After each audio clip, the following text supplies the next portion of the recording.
Very special announcement concerning the ownership and future of the Adirondack Thunder hockey team. Joining me this morning to my left are ECHL Commissioner Brian McKenna, Ed Moore and Dan Burke representing the Adirondack Civic Center Coalition, and Jeff Mead, General Manager of the Civic Center. On behalf of the Calgary Flames and Calgary Sports and Entertainment, I want to express our sincere thanks and appreciation for the hospitality and professionalism extended to us as owners and operators of both the Adirondack Flames and the Adirondack Thunder by our loyal fans, sponsors, elected officials, local municipalities, and the management of the Civic Center since the day we arrived here in May of 2014. We're grateful for the opportunities we've had in Glens Falls over the past 3 years as a franchise owner to develop our young players, coaches, and staff, delivering a competitive and entertaining product on the ice, and embracing a community that has opened its arms to us and has treated us so well. The news you're about to receive from Commissioner McKenna begins a new chapter in the rich and storied history of professional hockey in this building and in this community. But with 19 important games remaining in our season, this year's edition of Thunder Hockey is looking forward to completing Calgary's stewardship on a high note and a run at a Kelly Cup championship.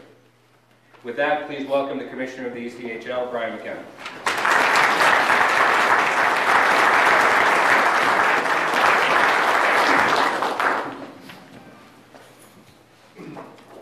Thank you, Brian.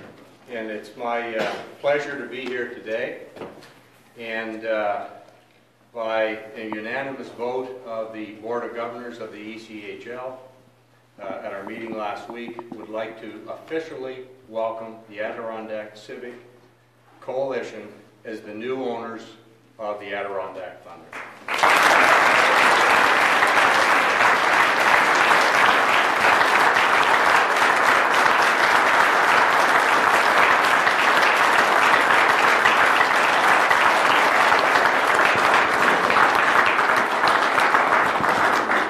Take a moment as well to thank Brian Petrovic, Brian Burke, and the Calgary Flames.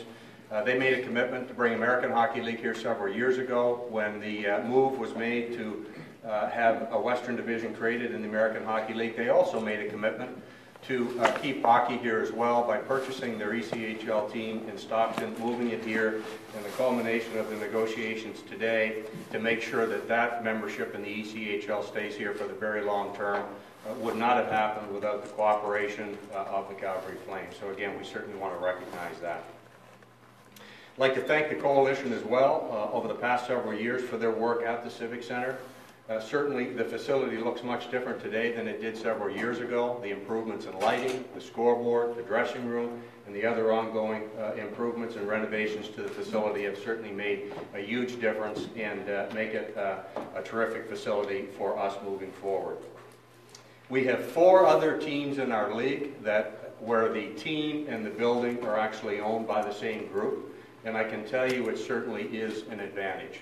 In terms of dealing with the community and dealing with sponsors in the coordination of dates for play and other events that go on in the arena, it's usually a situation where 1 + 1 = 3. And we certainly look forward to the same sort of relationship happening here, and by having everything under the same roof, that certainly it will lead to a better fiscal situation for both the arena and the team. In my view, having been involved in this business for a long time, there are 3 keys to long-term success at the ECHL level. If we look at the teams in our league that have done very well over the long term. First, you need to have a competitive product on the ice, and under Cale McLean's direction, and with the players that you have here, certainly that has occurred here. That's no different than any market. You've got a core base of fans that need to be coming to the rink every night and knowing that their team is going to work hard, certainly win their share of games. The second element is having strong management in place on a day-to-day basis with a marketing and sales culture that permeates the organization. And the third thing, and maybe most important, is community involvement.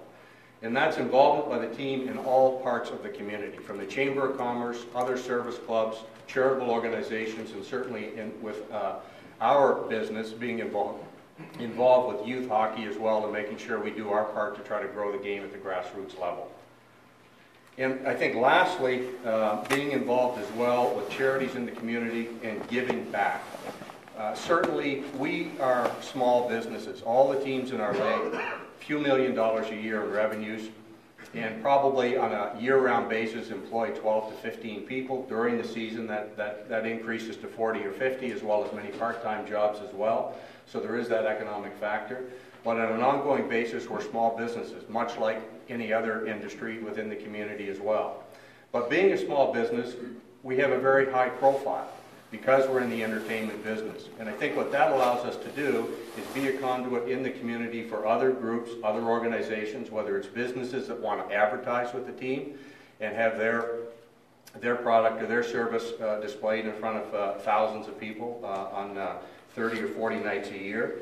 We also have the opportunity then for community outreach groups, charitable organizations, again, to be involved when the community comes together,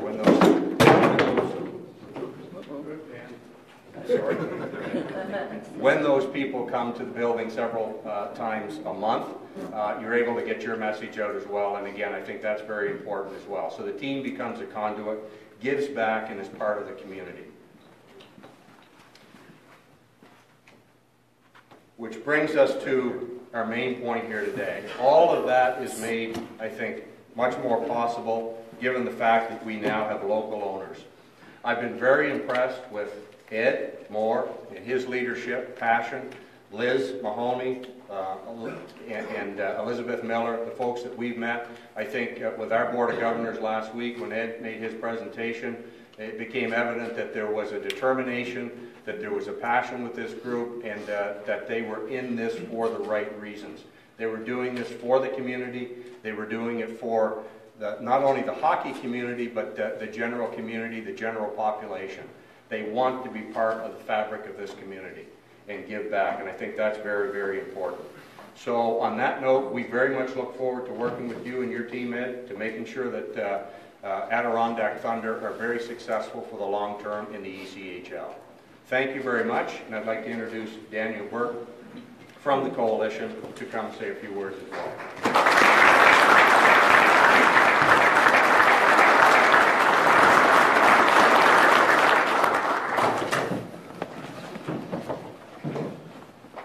You all set?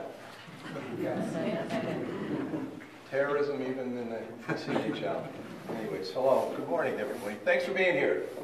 My name is Dan Burke. I'm the president of the Adirondack Civic Center Coalition.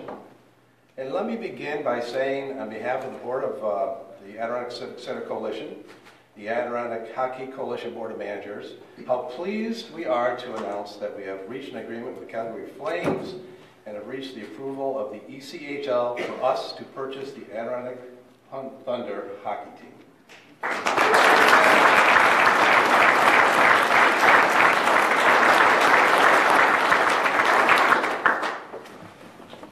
Thank you all for coming today, by the way. This crowd, once again, demonstrates what a great hockey community we have here and makes this announcement just that much sweeter for the coalition. Trust me. But let me take a moment just for a minute to recognize a few elected officials. I know that we had a long list, but I think if I'm not mistaken, I saw Ron Conover from the Board of Supervisors. Ron, thank you, Ron. It's okay to applaud the politicians, all right? I saw John Stroud here, Queensbury. Dennis Dickinson is here from Lake George.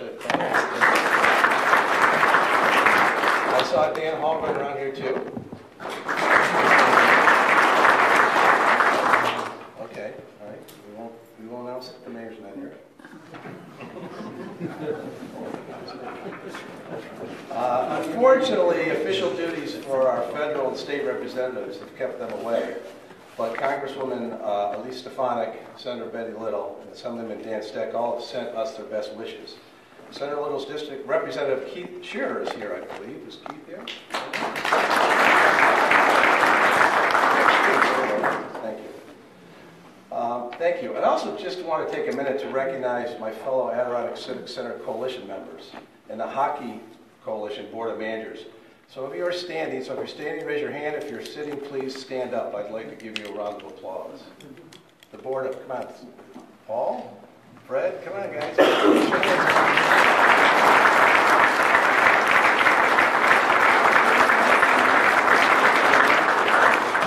Okay, enough of that. Let me take a few minutes on behalf of the coalition to shed some light on the how and the why questions that you may have.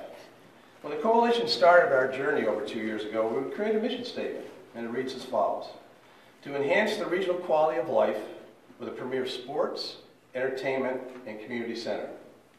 Now that mission's got a lot of moving parts, many of which have financial implications, but today we're going to focus on the importance of one key strategy, and that's having a long-term tenet, professional hockey. Professional hockey has a long history in Glens Falls, started with the Adirondack Red Wings in '79, and up to our current team, the Adirondack Thunder, owned by the Calgary Flames. Let me be sure to emphasize to you all, we have had a wonderful relationship with the Calgary organization over the last 3 years. I can't say enough good things about them and how this has all worked out. However, as a coalition, we want to control our destiny. We have invested a tremendous amount of time, money, and effort to take this building to the next level. And we want to have a say in the Civic Center's most important tenet. We saw the opportunity to buy the team, and it just made sense.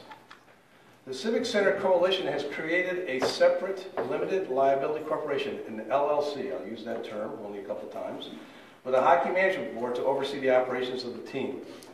And that board includes folks with a lot of experience in professional hockey, including some time spent as a member of the Adirondack Red Wings right here years ago.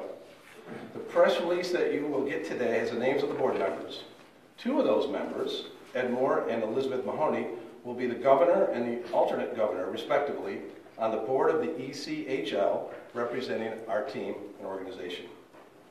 I am so proud of the accomplishments our volunteer coalition has achieved in the last 2 years with this building. It has been perhaps one of the most successful public-private partnerships that I have ever witnessed in New York State, or maybe anywhere. The value of the economic force behind this building is incredible. It stretches far beyond the city limits. That's why we have seen support from the state through Senator Little's and Assemblyman Steck's offices, and from Warren County through its support and with bed tax funding. But as you all know, public funds alone can't sustain the building. It needs support of the community. And the coalition has led the way with private donations and services in support of this great regional gem. We're asking the community to continue that support as we move forward. To support this tremendous upfront cost of purchasing a professional hockey team, we are launching today a fundraising campaign to help keep hockey here.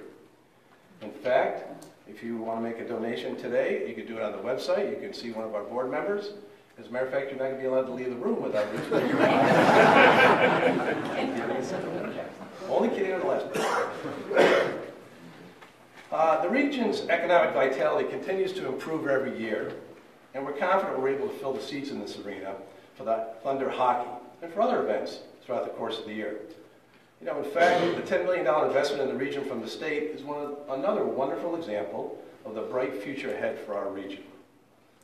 Owning the Adirondack Thunder is a vital piece of the puzzle that will help us continue to move the ultimate goal of operating a self-sustaining center. We're not there yet, but with the community's help, we know it's achievable. Now let me conclude with some very important takeaways for you all. We are part of a very professionally run hockey league and hold our events in a building that has and will continue to improve the public's experience here. And most importantly, this team now truly is our community's team, owned by an organization made up of people who are passionate about the quality of the future of our region. This is our team. This is our team, and it's going to be our team as long as we want it to be. Congratulations to us all. Thank you very much.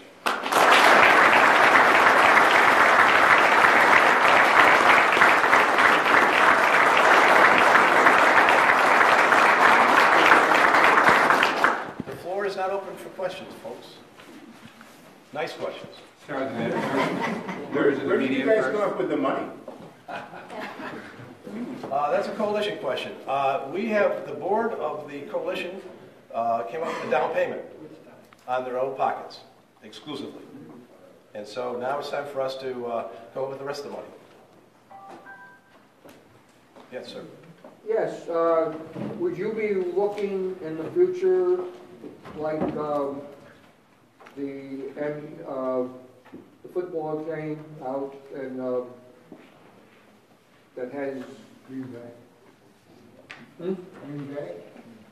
yeah, the one that's basically is the community Right. owns it. That's, the lawyers need to get up here and talk about that, so I don't want to venture into there where I'm not very adept. But it's set up where, in conjunction with what the league would like to see us do and what legally the lawyers felt was the best way for us to approach it. The team has a sole owner. It's the coalition. But it's independent LLC because it has a lot of legal reasons for doing that. The limited liability has got, there's a lot to be said in that. It's 3 words right there. But that's why we set it up that way. Questions? Yes. So who specifically is running the team? You have this board, but who is going to be making final decisions and such on running this team? 2-part question. Right now the team is run by the gentleman to my left until the end of the year. We certainly are in conversation with them. To be perfectly frank, there was a lot of confidentiality that had to be around this, and that included the coach and that included the players and things like that. Now we've got a chance to start talking in earnest and start figuring out exactly what we want that to do. That board will be very much part of overseeing the operations of the hockey team, but there will be a coach, and the coach will run the team. And certainly Jeff will run the building and the general manager of both. Jeff will be... For right now, that's the way it looks, yep. More to come. Good question. Sir? Oh, sorry. Sir? Yeah, I think a great deal of the success of the team is due to our coach and his coaching staff. How will this change affect them, if at all? Will the movement, will they stay with Calgary? Will they stay with us? We don't know yet. What? I can tell you from the coalition standpoint, we don't know yet. He's an employee of the Calgary Flames, so I'm going to... Yeah, for now, the terms of the sale call for, as Dan just said, our current staff, including our hockey staff, to continue to run the team as they have been doing from the beginning of the season, right through to the end of what hopefully will be Cali Cup Championship. So there will be no distractions, no disruption, no changes to the day-to-day operation of the team for this current season. What happens next season is a different conversation. So the sale is official as of now. The coalition owns the Adirondack Thunder. No, the sale will be completed on June 30th of this year. There was a sequence of events that needed to take place. As you can imagine, the ECHL and the board needed to approve this group buying it to start with. Calgary, we had to enter into an agreement, and they had to see that it was a fair, legitimate agreement. And so all those things had to happen. And interrupting the team right now would be silly. On the other hand, we're going to start shadowing these guys. That's what I'm talking about when we're getting along with these guys and how cooperative they've been. We're going to shadow these guys now for the rest of the season because we're going to start selling season tickets pretty quick and playoff tickets pretty quick and stuff for next year and advertisements. And so, yeah, it was important now to have this kind of announcement. In terms of taking over the team, they're doing a pretty good job. They better win today. They're playing right now. Is anybody But to that question, there is a little complexity to it, to the extent that the transfer of controlling interest of the membership has taken place. Right. So we're running parallel paths with the new ownership group and with us as Calgary Flames Sports and Entertainment as the operator through the end of June. To Dan's reference to a shadowing taking place, you're going to hear next week the announcement of season tickets for next year, and what will soon follow after that will be sponsorship meetings and conversations that will take place. That will happen from the new ownership's voice and not from us. So we're focusing on 16-17. The new ownership group will be focusing beginning on March 2nd and 3rd, whenever the tickets are announced, on 17-18 business. So we'll run parallel paths. And we've been working on this integration now for 5 or 6 months, and I think we're in good shape to begin executing it. And we don't expect any hiccups. Ed Moore is the sitting governor. Is that Correct. right now for the team. Say a prayer. Say two. Yes. Was the affiliation status discussed with Calgary as part in this process? Those conversations have started. Yes. Yep, they have. Again, it had to be in a sequence. We could not get out ahead of ourselves. If you heard Brian McKenna talk about the board, it was a week ago, I lost track of time, a week and a half ago. We needed that approval first. We did not want to get out in front of that and give them the impression that we thought it was a done deal before they had a chance to vote. So Dan, is this a Calgary team next year, or is that up for negotiation? It wouldn't bother me if it's a Calgary team next year, but it was negotiations. Right. Our affiliation ends this season, but we have begun conversations over the last few weeks to look at that opportunity moving forward. And we expect to bring that to closure relatively soon. But let me interject. Make no mistake, like the commissioner said, this is a hockey town. And we hope to continue our relationship with Calgary. However, we have interests. So don't panic and don't think that, oh my God, I think that's what you're coming to. Oh my God, is this going to be the same thing? No. This is a great place to play hockey. We have interest, and we're excited, and I think that's one of the reasons why the commissioner and they voted for us, because this is a hockey town. It's a place to be. Have no fears, folks. We will continue to have another contract. Any feedback from players? Feedback has been terrific. I actually spoke with the players, I think the morning after we got the official approval from the Board of Governors, and I think they are as excited as the new owners, as the commissioner, to see local ownership, and the alternative wouldn't have been as attractive to them had we sold to another party that would have relocated the team. So players are very excited. They've been treated very well here. We have nothing but great things to say for the experience we've had here, as was the case with the owners of the American League team, the Phantoms prior to us. And so the hockey industry knows the quality of life here for players, and our players on this team certainly echo that. Sir? You're calling this a long-term commitment. Can you put a number on long-term? No, not really. I don't see the end, but there's nothing that's sure forever. But my last sentence was, they're here as long as we want them to be, and that we is this community. This coalition has not got a time frame that said that, in 2 or 3 years we're going to jump out of this thing. This was a conscious decision to stabilize the franchise in a professional league with an organization, whether it's Calgary or somebody else. And no, we're here for the long run. Nothing's forever, though. Question for the commissioner. We all know at the end of this year, Albany's going to be vacant, and there used to be a tremendous rivalry between here and there. What are your thoughts about having a team from your league move there? At this point, we haven't had any discussions with anyone from Albany with regard to hockey and the ECHL. If somebody does come forward, an ownership group that has an interest, certainly we'd be happy to sit down with them and discuss it. But right now, we've not been approached to this point. In any event, there wouldn't be anything for next year. The earliest something could happen for Albany would be the 18-19 season. So just as a question, as far as the process goes, as a rule of thumb, do you as a league aggressively look at markets and try to find teams to fill good markets, or do you wait for groups to basically come forward? It's mainly the latter, and I think the reason for that you see here today. It's important that you've got an ownership group. It's important that you've got people who want to have a team in the community and are willing to work hard to make sure that it's successful. So rather than us searching out markets, it's more likely a case where, again, ownership groups would search us out and then try to find a market they think will be successful in the long term. But Commissioner, tell me if I'm wrong. These questions are going to come, so we might as well answer them. With the ECHL, we have a 50-mile radius. So we would have to give okay to have that to happen for an ECHL team. However, if an American hockey team came over, that's still in the realm for them. So as far as an ECHL competition, we have control of that. They know. Right. They know. We don't want no other The media's getting away from here. As usual. There's other questions. Sir? Just because I don't know, and thanks to the coalition, we're going to keep hockey. And they're great people, but they're not hockey. They've never been a part of the hockey that grasps people. How much help are they gonna get from the ECHL as far as, it's an overwhelming task. Well, first I'll start by saying that you're in terrific hands right now.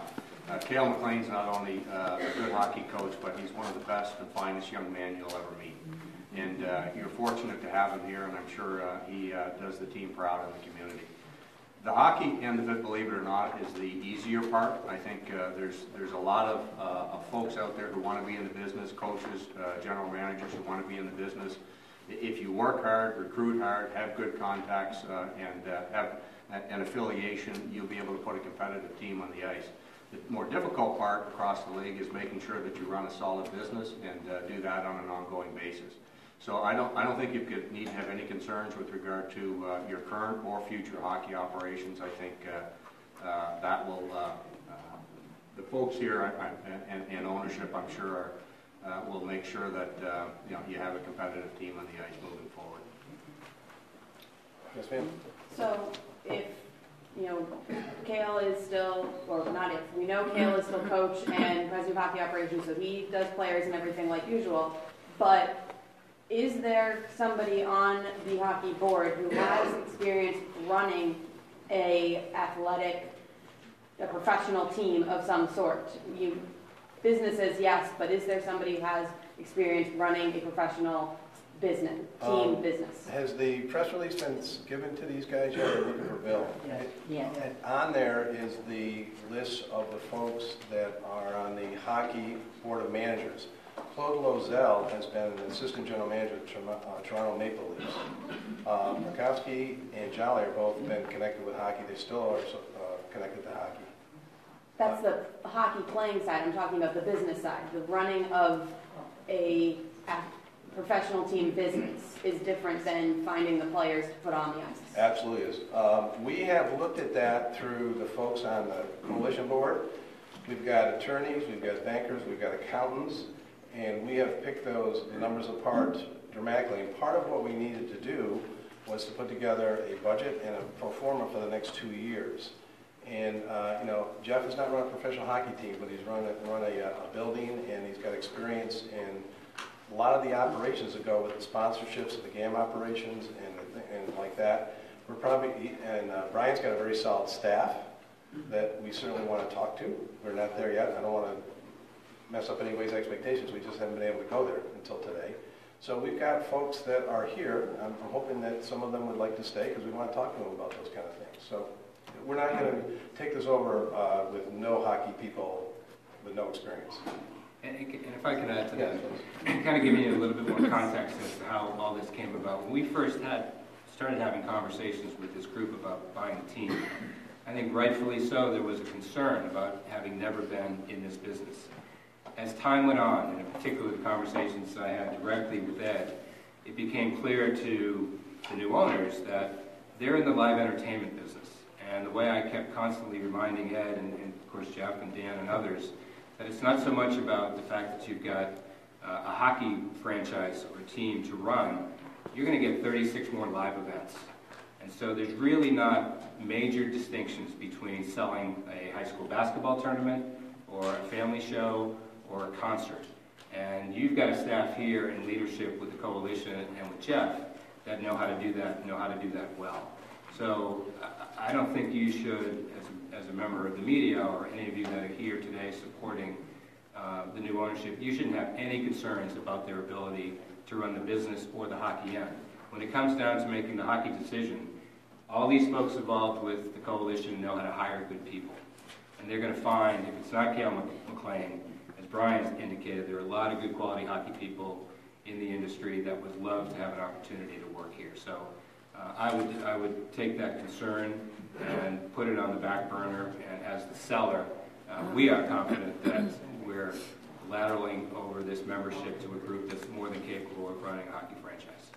Yeah, I'd like to interject there too. This is a business, and you asked a great question. Whether you're running any different type of business, it's a business, and we have, like Dan said, we have amazing skilled people on this board. So it's a business economy. Whether you're building cars, whether you're selling oranges, whether you have a fruit stand, no matter what you have, it's a business. And we believe, like Brian just said, Dan said, the commissioner, This is a business, and we believe, we've proven in the past with the coalition, that we can run this as a business. And this is our expectation. This is a coalition, it's a business. Sir, in the back. Hi, Dan. I just wanted to thank you and the coalition for putting your money where the community is and keeping hockey.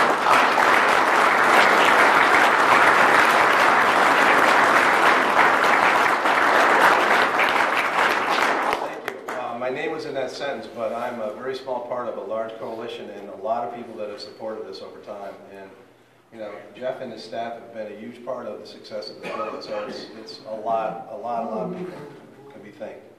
Other questions? Oh, one more. How does the league break down for, say, locally owned versus team owned? I was just curious about that. I would say we have about 2/3 of our teams right now which have local ownership. That it's in various forms, whether it's an individual or a group, or in a couple of cases not for profits, but probably about 2/3 are locally owned. Okay. Everybody else, go spread the word. Thank you very much.